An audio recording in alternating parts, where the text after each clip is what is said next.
वाटेल तसे भाजपाचे हे नेते बडबडले, त्यांचं काय करणार? मित्र हो, टिपू सुलतानच्या फोटोवरून महाराष्ट्राचं राजकारण ढवळून निघालं. काँग्रेसच्या हर्षवर्धन सपकाळ यांना कुठून ही दुर्बुद्धी झाली आणि त्यांनी टिपू सुलतानची तुलना थेट छत्रपती शिवाजी महाराजांशी केली. अकलेचे तारे तोडणारे जे काही राजकीय नेते आहेत ना, त्यामध्ये हे सपकाळ सुद्धा जाऊन बसले. भाजपाला मात्र राजकारण करण्याची ही एक आयती संधी चालून आली आणि त्या संधीचा भारतीय जनता पार्टीनं बरोबर फायदा उचलला. काँग्रेसचे प्रदेशाध्यक्ष हर्षवर्धन सपकाळ यांच्या विरोधात काय करू काय नको असं या भाजपच्या कार्यकर्त्यांना झालेलं आहे. बघा, पुण्यामध्ये जोरदार राडा झाला. भाजपा आणि काँग्रेसच्या 100 पेक्षा जास्त पदाधिकाऱ्यांच्या विरोधात गुन्हा दाखल झाला. जालना जिल्ह्यातल्या भाजप आमदार ते नारायण कुचे यांनी सपकाळ यांचं तोंड काळं करणाऱ्यांना 2 लाख रुपये जाहीर केले. अहिल्यानगरमधील भाजपाचे शहराध्यक्ष अनिल मोहिते यांनी याहीपेक्षा एक पाऊल पुढे टाकत थेट जीभ छटा 10 लाख देतो अशी जहरी भाषा वापरली. यामुळं भाजप आणि काँग्रेसमधील धोरणामुळं राज्यातील राजकीय वातावरण अधिक तापलेलं. काँग्रेसचे प्रदेशाध्यक्ष हर्षवर्धन सपकाळ यांनी टिपू सुलतान आणि छत्रपती शिवाजी महाराज यांची तुलना केल्याचा आरोप करीत भारतीय जनता पक्ष काँग्रेसच्या विरोधामध्ये राज्यात आक्रमक झालेला आहे. भारतीय जनता पक्षाकडून काँग्रेसचा, विशेष करून या प्रदेशाध्यक्ष असलेल्या सपकाळ यांचा ठिकठिकाणी निषेध केला जातोय.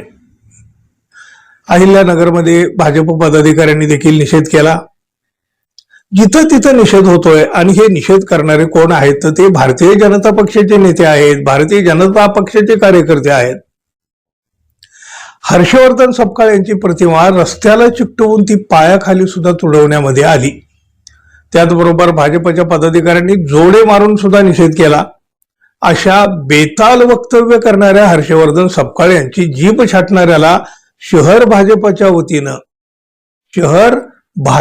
वतीनं 10 लाखाचं बक्षीस दिलं जाईल अशी घोषणा सुद्धा केली गेली. शिवछत्रपतींचा जय जयकार करीत हर्षवर्धन सपकाळ यांचा निषेध करण्यासाठी भाजप पुढे सरसावला. तसं पाहिलं तर सपकाळ यांचा निषेध सगळ्या स्तरातून होत आहे, तो व्हायलाही हवा आहे.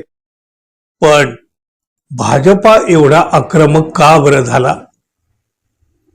छत्रपती शिवरायावर प्रेम आहे म्हणून, की मग हे हर्षवर्धन सपकाळ काँग्रेसचे आहेत म्हणून?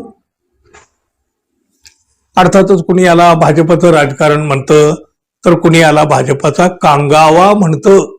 कांगावा.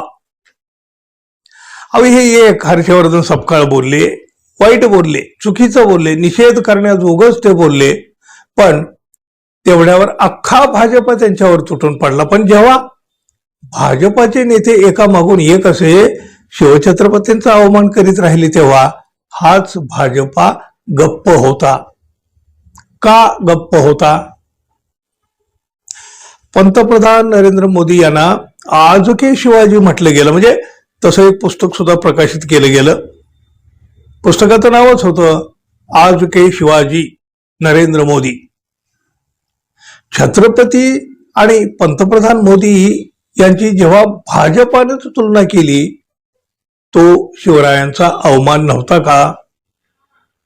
मग हा अवमान भाजपानं तर केलेला. त्या छिंदम पासून प्रशांत कोरटकर पर्यंत ज्या सगळ्यांनी शिवरायांचा अपमान केला हे सगळेच्या सगळे भाजपाचे संघाचे.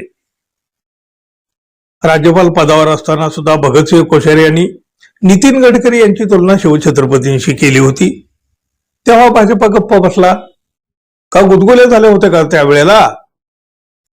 शिवरायांचा अवमान करणाऱ्या भाजपच्या नेत्यांची तशी बघितलं तर एक भली मोठी यादी आहे. कालच्या व्हिडिओमध्ये यावर बोललेलोच आहे. हर्षवर्धन सपकाळ जे बोलले ते निषेधार्थ आहे, ते कोणीही त्याचा निषेध करील. पण त्यावर जे काही सुरू झालेलं राजकारण आहे हे किती समर्थनीय आहे हो? भाजपचे आंदोलन महाराष्ट्रभर सुरू आहेत ना. सपकाळ यांची जीभ छाटणाऱ्यांना बक्षीस जाहीर केली जात आहेत ना. त्यांचं तोंड काळं करण्यासाठी बक्षीस दिलं जातंय ना. मग भाजपच्या नेत्यांनी आजवर बेलगाम अशी वक्तव्य केली. छत्रपती शिवाजी महाराज यांच्यासह अन्य राष्ट्रपुरुषांचा सुद्धा अवमान केला, तोही अगदी जाहीरपणे. वाटेल तसे भाजपचे हे नेते वडवडले, त्यांचं काय करणार? भाजपच्या नेत्यांनी शिवरायांचा अवमान केला तेव्हा यांना त्यावेळेला का नाही राग आला? किंवा तेव्हा कुठे गेली होती यांची ही 10 लाखांची बक्षिसं, तोंड काळं करणाऱ्याला देण्यात येणारी बक्षिसं? त्यावेळी यांना वाटलं नाही शिवरायांचा अवमान करणाऱ्याची आता आपण जीभ छाटली पाहिजे, त्याच्या तोंडाला काळं लावलं पाहिजे. तेव्हा जर आजच्या सारखं कोणी भाजपावलं रस्त्यावर आलं असतं ना, तर आज जे काही भाजप आंदोलन करताय त्या आंदोलनाला नक्की अर्थ सुद्धा आलेला असता. पण तसं काही घडलेलं नाही. त्यामुळं आज जे सुरू आहे त्याला फक्त आणि फक्त राजकारण एवढंच म्हणता येईल. एखादं कारण शोधून भाजपानं केलेला हा फक्त आणि फक्त एक कांगावा आहे, एवढंच याला म्हणता येईल. तुम्ही काय म्हणाल मित्रांनो, जरूर सांगा. धन्यवाद. पुन्हा भेटू. नमस्कार.